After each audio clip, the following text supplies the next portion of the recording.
I'm Dustin Harder, and this is Keep On Cookin'. Hello and welcome to Keep On Cookin', the only podcast dedicated to plant-based cookbooks. I'm your host, Dustin Harder, and I'm so excited because while this podcast has been primarily dedicated to cookbooks with a couple episodes that veered off slightly talking to chefs and restaurant owners, this is the first episode dedicated to a blog. And let me tell you why. Because I personally LOVE, love this blog. I think it's my favorite blog. Not only that, we are only one episode away from the final episode of Keep On Cookin'. And I just decided that I couldn't let this podcast end without using it as an excuse to meet Nora in person. So I reached out to her and she said yes to being on the Keep On Cookin' podcast. I'll have Nora Taylor on here in a minute to talk about all about her blog, Nora Cooks. And that's right, my friends, you heard me correctly. It is time for the Keep On Cookin' podcast chapter to officially come to a close. And we can talk about it more on the next and final episode. But for now, I wanted to offer up this interview with Nora Taylor of Nora Cooks, as this blog is one of my absolute favorite things. And I hope if you aren't familiar with it yet, it will become one of your favorite things as well. And if you are familiar with it, then you will be as delighted as I am to hear from Nora herself about Nora Cooks. Now, Nora Taylor is the creator, recipe developer, and food photographer behind the Nora Cooks food blog. Nora went vegan in 2010 and soon developed a passion for vegan cooking and baking. Before going vegan, she hated to cook, and I love that so much. I mean, it was kind of the same for me. I liked cooking, but once I went vegan, it was like a whole new world to me. She experimented with recipes for years before sharing recipes online. In 2017, Nora started her food blog to share simple, everyday vegan recipes that would appeal to families and even meat eaters. The website really took off in 2018 after publishing a vegan chocolate cake recipe, which was recently featured in the New York Times, baby. Nora lives just outside Portland, Oregon with her husband, 3 kids, 2 dogs, and 3 cats. And here she is to tell us all about my absolute favorite blog, Nora Cooks. Please welcome Nora Taylor. Starting the fabulous blog Nora Cooks in 2017, full of tasty recipes without meat, dairy, or eggs, please welcome Nora Taylor to the Keep On Cookin' podcast. How are you? Hi, Dustin. Really good. So happy to be here. Glad you're here. It's great to see you. And listen, we're going to start like we do with your icebreaker question. What's something small that instantly makes your day better? Yeah, it's got to be my cat, my favorite cat, Sunny, who is an orange female kitty, kind of unique. And she just always brightens up my day, no matter what's going on or how busy I am. She's just the most loving cat, and she's always rubbing me and wants to sit on my lap. So really brightens my every single day. I love it. Now, you said favorite. How many cats are there then? I know it's bad that I have a favorite. I have 3 cats. It's not bad. I said it because I understand completely. She's like my soul cat. She just gets me, Listen, I don't know if you can see it on this arm right here. That's my first cat, Muzzy. He's no longer with us, but I was so happy when I got this tattoo because I was like, oh, I can see him every day now. Yeah, I totally hear that. I'm gonna have a tattoo of her one day. Yes, I get it. So wait, you said Sunny, and then who are the other 2 cats Sunny, that we have? and then I have Indra, who is a tuxedo cat. She's really, really fantastic too. Just funny, not quite as cuddly, but so loving and always nearby wherever I am. Love it. And then we have an older kitty who's about 10 years old, or maybe 11. Okay. Basically lives in my daughter's room because she's doesn't really love the other kitties, and my daughter spoils her to death, but she's Okay. super sweet. She knows where to get the treats and the cookies. She knows where to go. Yep. Living good. Well, we align because the thing that can instantly make my day better is my dog, Mr. Benson. Just one look at that little face, and every morning when I come in from the gym, he usually runs up to the door to say good morning to me. Because when I get up, my husband and him sleep for maybe another half hour, then he takes him for a walk. And the other day he didn't run to the door, and I was like, is my dog okay? What is happening? And I was like, what did I do? Did I do something? And I walked in the room and he was like, hey. And I was like, this is not how we roll. Why did you not come greet me at the door? And then we also do have, and that's why I said I understand the cat, because we have a cat as well. Bean Louise is her name. And I love her to pieces. I love her to pieces, but my favorite child is Mr. Benson. It's like my Yeah, yeah, favorite. yeah. Yeah, my And favorite. this cat, Muzzy, set a really high bar for cats. So it's just, Mm, it kind of is what it is. Well, yes.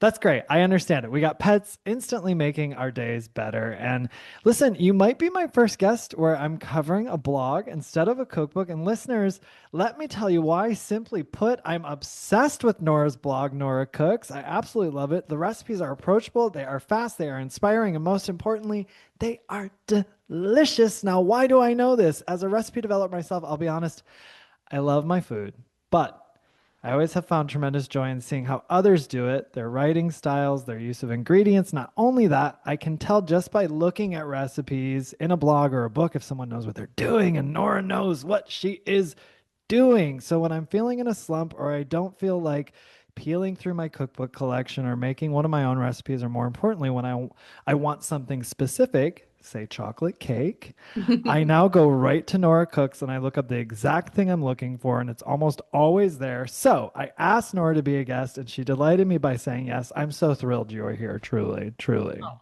thank you so much. That means the Of world to me. course. Yes. And while we are going to chat through your blog, I have to say I'm already plotting your next visit to Keep On Cooking because you are finally giving us a cookbook, my dear. So you're working on it now. Can you tell us more about it?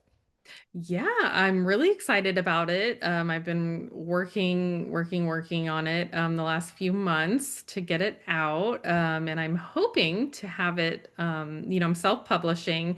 So we're hoping to be able to send books out early December. Like my goal is by, Christmas so that people could have the books Christmas by gifts. Christmas. Oh, that's great. And it's really a collection. There's like a handful of new recipes in it, but it's mostly the most popular and favorite recipes that are already on my website in book form. So it's gonna be great. It's gonna be all about vegan comfort food. Yes. That doesn't always equal greasy fried, Sure. Sure.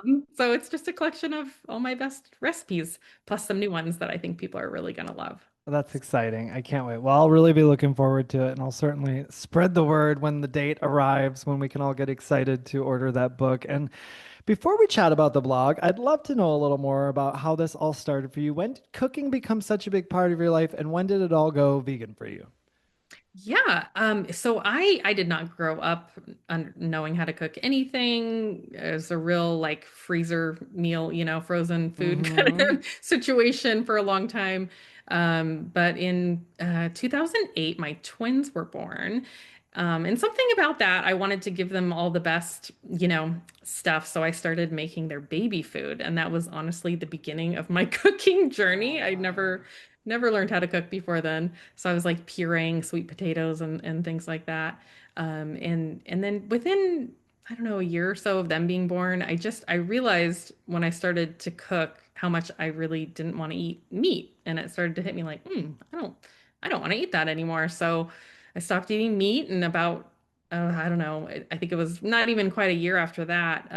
I kind of started reading up about veganism and learning about, animals, and how I didn't want to eat them anymore. And so I decided, okay, I'm just going to try to go vegan. And my husband did it with me. So that was it. So I think that was about 2010. We went vegan and it just stuck. And from there, I honestly, I had a few cookbooks. I just started learning how to cook. So I really don't know how to cook anything not vegan, to be honest, mm-hmm. or Mm-hmm. bake, like because I really never did it before going vegan. But it was going vegan that really made me fall in love with cooking and baking, and I kind of started at square one in 2010. Yeah. Wow. It was the same for me. I mean, I had cooked a little, but I didn't get excited about it until I was cooking vegan food. And there was just something about creating things that were really delicious that when people were kind of like in the background being like, oh, veganism's gross or it doesn't taste good or this, that. And you're like, no, like I just made this thing and it tastes so good. Actually, it's so Mhm. yummy.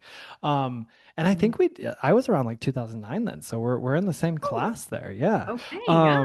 But yeah, there was just something so, and especially around that time as well, that was still a period of time when there were like some products on the market, if you recall, but it was not this big booming thing that it is now. So you really will worst, and there wasn't even like this large cookbook selection like there is now. It was like there were some OG cookbooks available. So on that note, I ask everyone on the podcast, what was your first, do you remember your first vegan cookbook that you had that you cooked from the most? I'm pretty sure it was, I got a couple all at once, I think, but it was Vegan with a Vengeance. Mm-hmm. Mm-hmm. I think was the one like it's I still have it and it's really worn out because I for a couple years I mainly cooked from that cookbook. Yes. And then I Yes. definitely did get Veganomicon and that was another big one. I think I had a few others, but those honestly those were the two that like really got me started. Yeah. For sure. Veganomicon's one we get often on here. That's always a big answer. I love it. Yeah. Well, we are just going to cover the main categories today on your blog here. And we're gonna take a deep dive into these recipes so people kind of know what deliciousness exists on Nora Cooks. So the first one we're looking at, we're going in the order it goes down on that drop down menu here. Now there's a lot of subcategories that are great. You really provide people like any question they have, they can find it on your blog. It is really truly amazing how you have it organized. But it starts off on that drop down menu with main dishes here. You have everything in here from marry me tofu, whole roasted cauliflower with harissa glaze and white bean puree, tofu palak paneer, 15-minute tahini pasta, vegan manicotti, easy seitan, vegan Swedish meatballs, mushroom Wellington, and you've even got spicy potato tacos and vegan pad thai and jackfruit tacos. For someone who goes to noracooks.com today after listening, what main would you tell them to make first? Ooh. Oh, that's so hard. I would say I've heard that my vegan mac and cheese is a real favorite. And I agree with that. It's one of the best. And So, how are you building this mac and cheese on there? What are you making it with? it's really simple. I mean, it's a cashew-based sauce. Hmm. I like to throw some like shredded vegan cheese Yeah. in as well. It just gives it like a richness and a melty quality. Yep. But you don't have to. And then to really make it extra delicious, do the breadcrumb On vegan top. butter Yeah. topping and Yeah. Yeah. bake it. Yeah. Absolutely. That is totally the way to go. It's either Yeah. that or my lasagna, because that's probably the most popular, like on the website for Okay. sure. And it's Okay. pretty easy and it's just utterly delicious, and no one can ever What are believe it's. you putting in the lasagna? So what are you doing for the ricotta? And then are you doing any like meat stuff in there? Or are you doing all veggies? What does that look like in the lasagna? Yeah, I like to switch it up, but the actual recipe has you cook red lentils and then you just stick them in the marinara sauce that is not homemade or anything fancy like that. So get one that tastes good. So they're kind of like this hidden protein source and Yeah. they add a lot, but you could easily cook up some Beyond or whatnot. Yeah. Um, that in there instead. And then it's the ricotta is a cashew tofu base Delicious. ricotta, some salt and herbs. And then so what's really special about it is you don't have to cook the noodles beforehand by adding extra, like there's two containers of sauce in it. So it's Yeah. very I do the saucy. same with mine. Yeah, it's so easy because I don't want to. I'm kind of lazy in the kitchen, Sure. honestly. Me I don't too. Me I want too. the least steps as possible. Yep. Um, yeah, so that's really great. I actually just made it yesterday. Yep. So I have Yeah. leftovers in my fridge. And to be extra special, I like to top it with my homemade vegan stretchy mozzarella. Yeah. Not too hard to Absolutely. make, but if I'm feeling really like not up for that, I'll just buy some vegan cheese that I Sure, like. of course. Yeah, I always tell people always get their like if I teach a cooking class, they're always like, "Oh, I probably need to do XYZ," and they'll, think they need to impress me or something. And I'm like, I am a chef's nightmare is what you don't understand because I am all about the hack and all about cutting corners because if you're going to be somebody who is like, okay, I'm going to cook my meals now, that's a lot to do all the time. We can sit here and we can say, yes, cooking is hard, right? But it's just like anything else. It's hard until you invest time in it. You get to know how to do it a little more. Then you start finding these little tricks that work for you that make it quicker and, still Yeah. as flavorful and delicious as it was. So like I am all about, getting to the goods faster and more efficiently. Next up, we have desserts. I'm a sucker for cake and cupcakes, and you have us covered with anything anyone could ever want in here.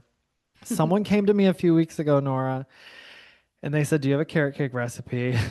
And I do, but I Mhm. sent them to yours instead. Oh, I like I'm my sure yours carrot is cake fabulous. recipe. But like, I just know, I knew yours was gonna be great. I haven't made it yet, and I was like, I bet Nora has one. I should just send them. I'm like, because like I didn't have mine posted anywhere, and I was like, Nora's is like tried and true, I'm sure.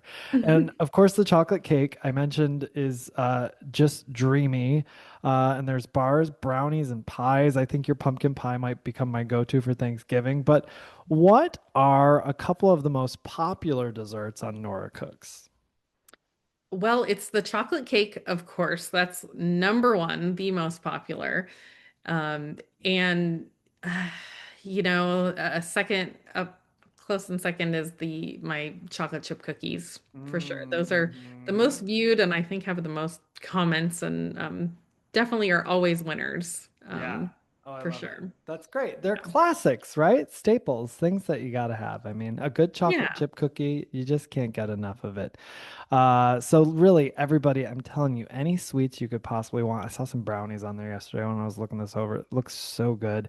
And that takes us into the breakfast section. So what I love about your blog is that we're similar in that we aren't forcing people in one direction or the other. I see the use of impossible sometimes and just egg, but also lots of recipes that utilize tofu and just simply vegetables to get the job done. It really is a blog for everyone's varying skill set and everyone's taste. So many great things for breakfast, from breakfast burrito muffins, breakfast burritos, not muffins, not breakfast. Or do you have a breakfast burrito muffin? You I never don't know. know. Interesting.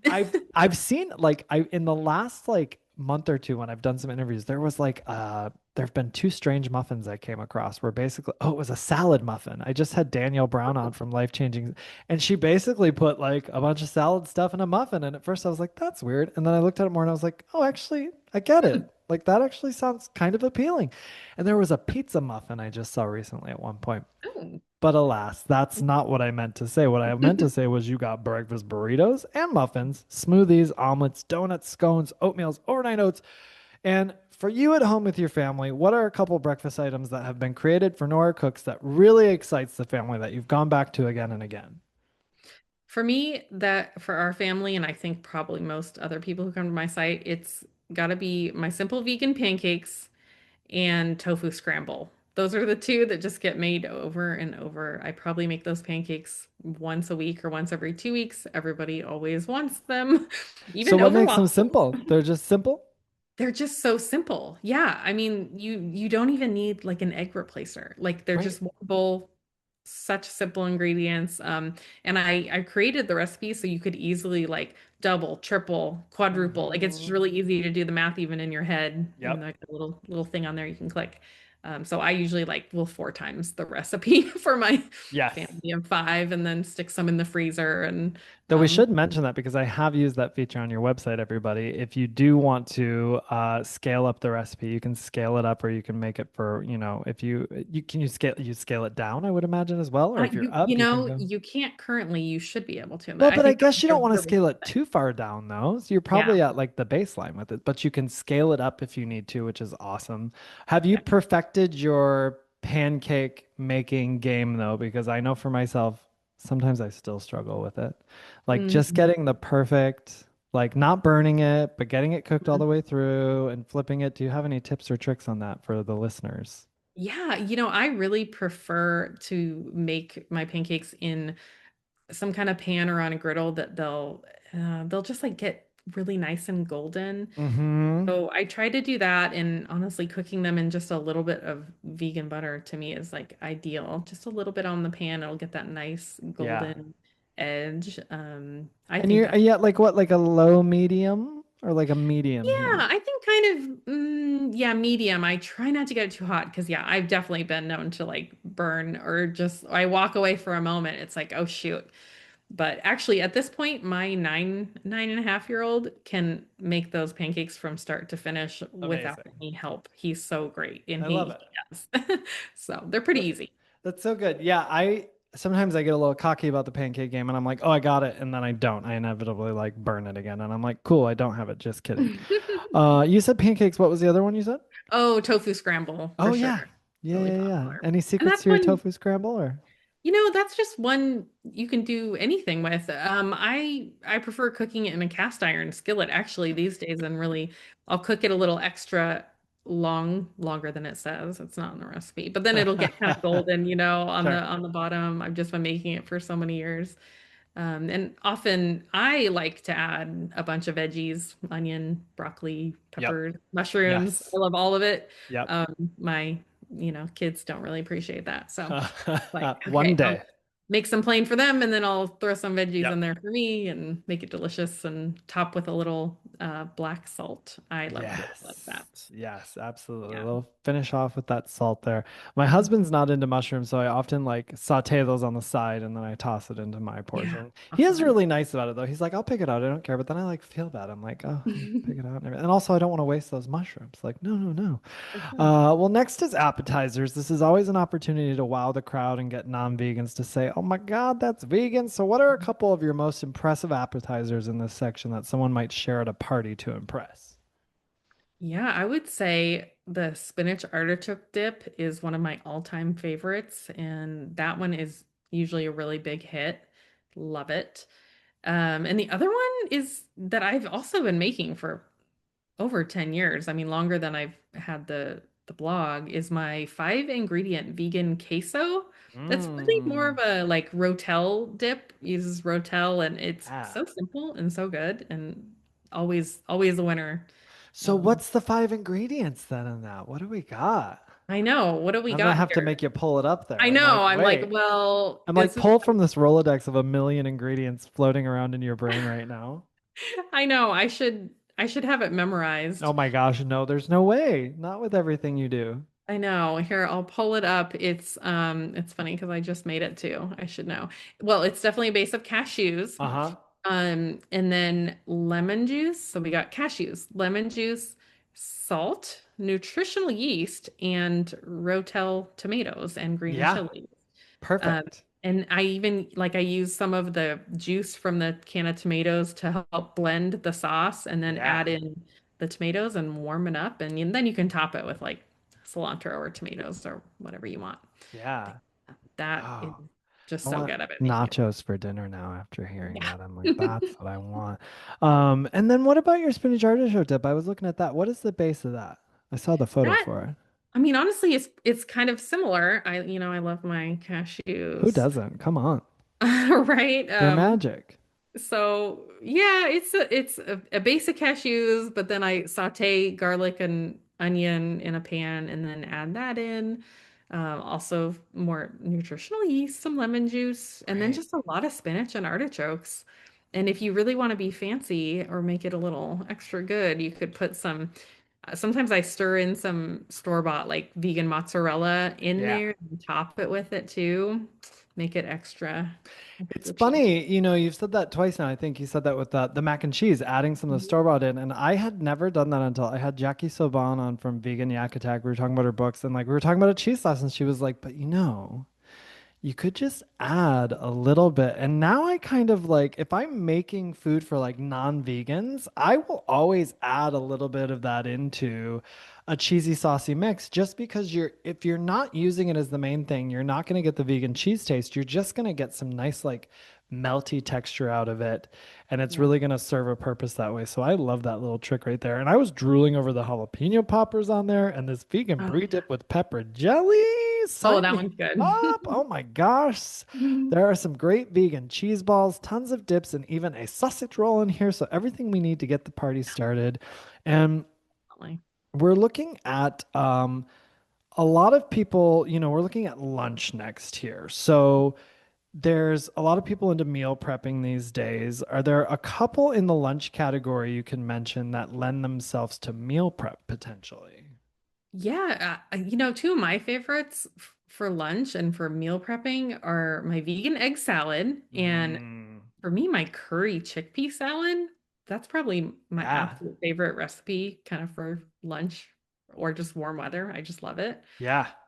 Either one of those is going to save really good for several days and just keep getting more delicious. That's always the key. Like something that will get a little more delicious with time, as opposed to feeling like it sat there and it got worse or something like that. So those are great recipes. It sounds like for meal prep. And I saw you did the Jennifer Aniston salad. I've always been Oh yeah. curious about this. What is the Jennifer Aniston salad? I don't know why. I've never clicked on. I love me some Jennifer Aniston, but for some reason when I've seen it, I've never actually clicked on it to see what the salad is. What is Oh, the that's Jennifer funny. Aniston Yeah, salad? that was a kind of a funny one. It's actually so delicious. And I don't know. I've heard that like maybe she ate this, maybe she didn't. So it could all be a Right. lie. It could all be lore at this point. Yes. Exactly. Yes. But it's so good. It's bulgur. That's sort of your grain base. And then things like red onion and parsley and mint and dill, all fresh, like so much fresh, like herby flavor. Pistachios, cucumber, chickpeas, and then I use vegan feta, which I Mm-hmm. usually buy because there's some good ones out there. And There then are lemon. that Bio Life. So Yeah, good. I I love the love the violet Bio feta. Life. I use So that pretty good. frequently. Yes. So that's it. And it's honestly one of the most delicious salads. Like that Well, makes me obviously, happy to Jennifer make it. Aniston would have nothing but the most delicious salad. Of course, of Yeah. course. And now we've recreated it vegan style, so it's all good. And so many other delicious bites in here. I got that farro salad with spicy peanut dressing, white bean soup, one of my personal faves. You even give a high protein lunch ideas and lunch ideas for kids. And we should mention this. I did a little bit before, but in each section, you have helpful subsections like that. So the high protein lunch ideas for kids, and in breakfast you had a list of specific brunch ideas. So you really make the search so easy for everyone, and you also sort of give like a little cue, right? It's like I've got these things, but also here's this section if you're looking, how to build a brunch, the best brunch table, like you have that in there. So helpful. And Mhm. this takes us into soups and stews. Are you a soups and stews all year round kind of gal, or only Yeah, in the I'm cozy months? yeah, and also like my husband keeps the AC so cold in the summer that I'm like I could just eat soup all year round. Same. I'm Same. always cold.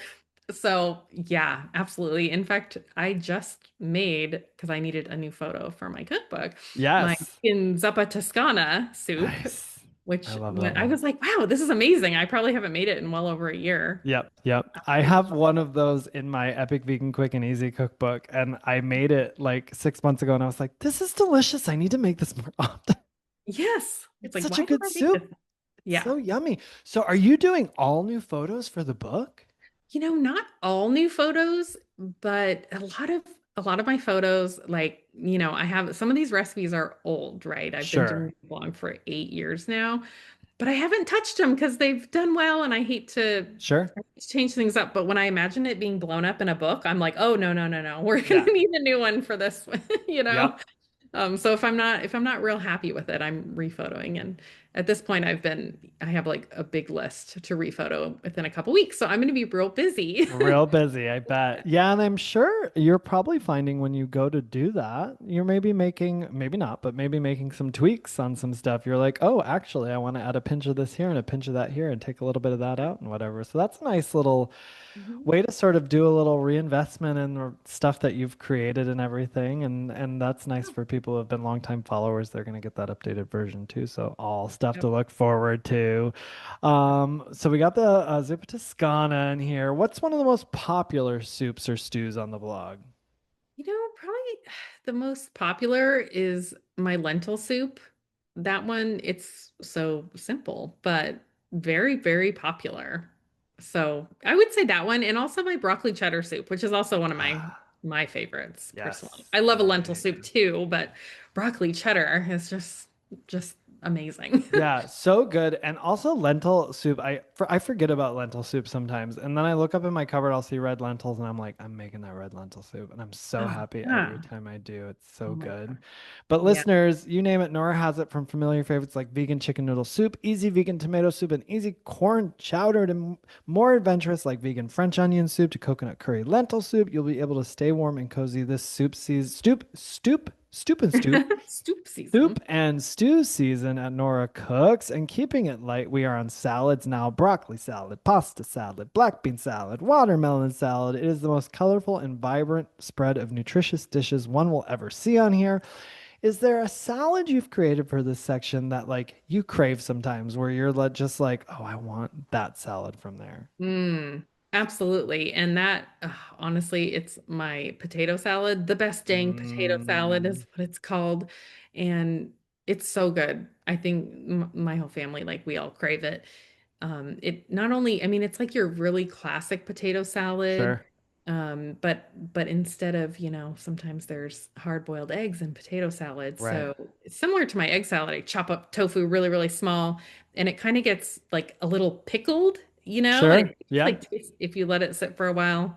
So that's probably my favorite salad, I think. That makes sense. And I Yeah. make a lot. That and second to that is my broccoli salad, which Mhm. I love and could eat every day.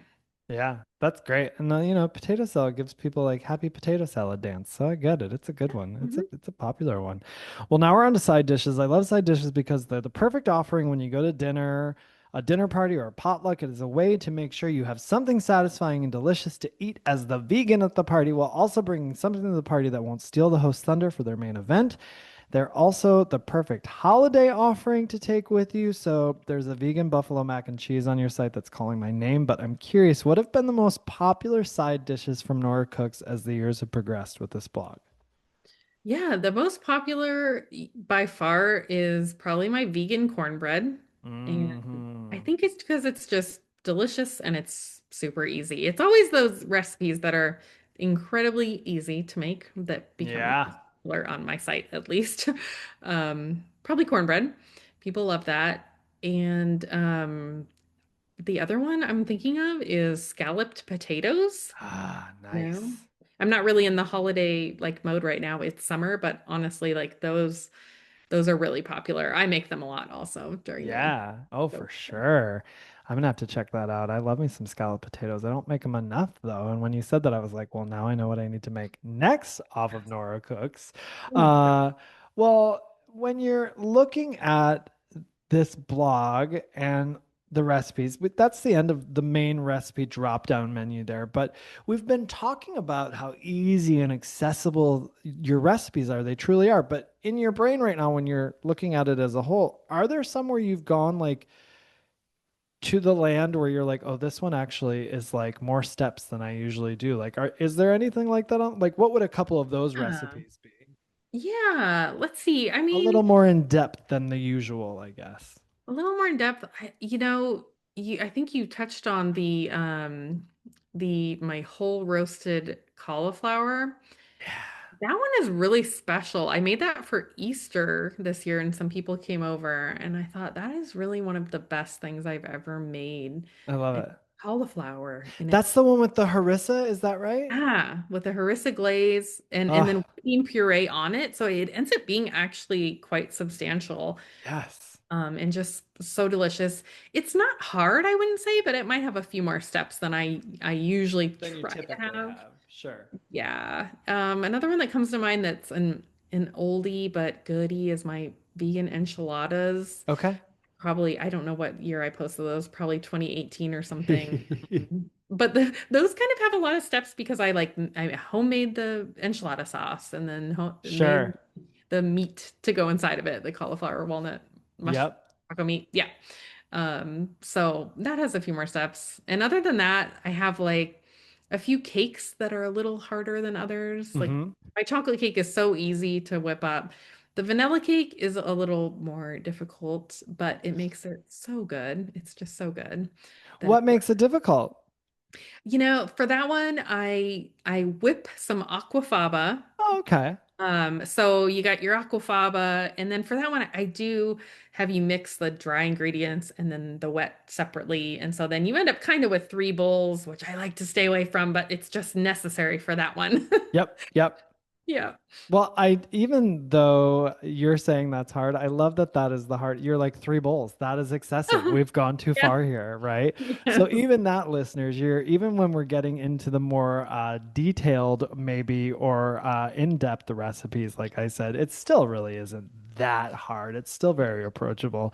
But that, my friends, is just a glimpse at noracooks.com. You got to go check it out. If you haven't cooked from this blog, I know you will now because hello, delicious.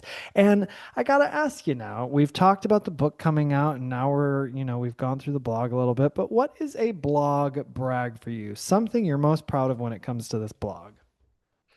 Yeah, I mean, I'm so proud of it. Recently in the last month, my chocolate cake and myself, I guess, were featured in the New York Times. Yes. And I think that's probably like the coolest thing that's ever happened. It's And not just awesome.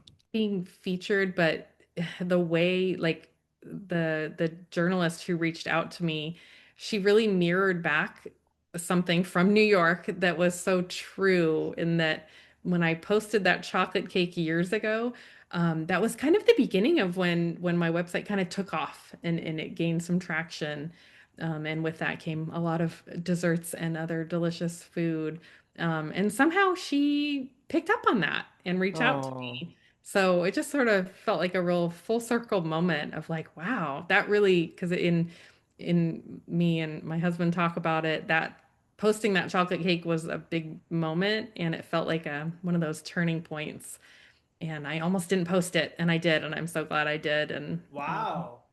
How yeah, funny, right? Isn't that crazy? The universe there. It was meant to yeah, be posted. Oh, I yeah. love that. And congratulations on that New York Times, too. That's so cool. Thank you. Yeah, that was cool. Absolutely. Well, that's a good blog brag. This is going to take us into your rapid fire round of questions. You ready?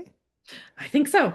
Here we go. Take a deep breath, and we're on a roll here. Number one, most used spice in the kitchen.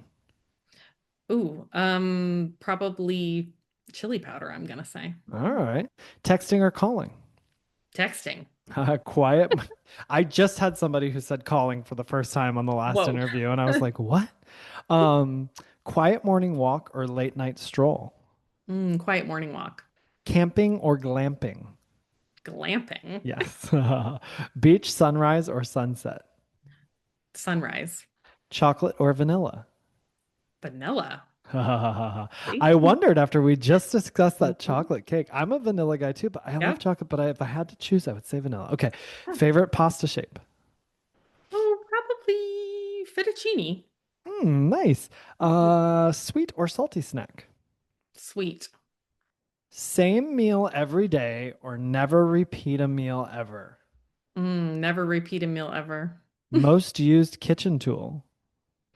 Ooh, probably my kitchen aid, Yep. I want to say. Work in silence or with background noise. Silence. Really? Yeah, which is Zen. rare because, kids. Yep. Yep. Do you prefer a big party or a small gathering? Small gathering. Plane travel or road trip? Road trip. I don't like flying. Okay. All right. There you go. You did it. That's your Mhm. rapid fire there. Woo! Well, please tell everyone if they haven't picked up on it yet, where they can find you on social media and the internet. Yes, you can find me at noracooks.com. That's my website. And you can also find me, I'm pretty active on Instagram at Nora Cooks Vegan. Facebook is Nora Cooks as well. Fantastic. And of course, be on the lookout, everybody, for Nora's first cookbook coming out soon. So be sure to go pick up some recipes from noracooks.com. In the meantime, Nora, what a treat. I can't thank you enough for joining me today. I appreciate you making the time to be here. Thanks so much. I've had a blast. This has been a Muzzy Cat production.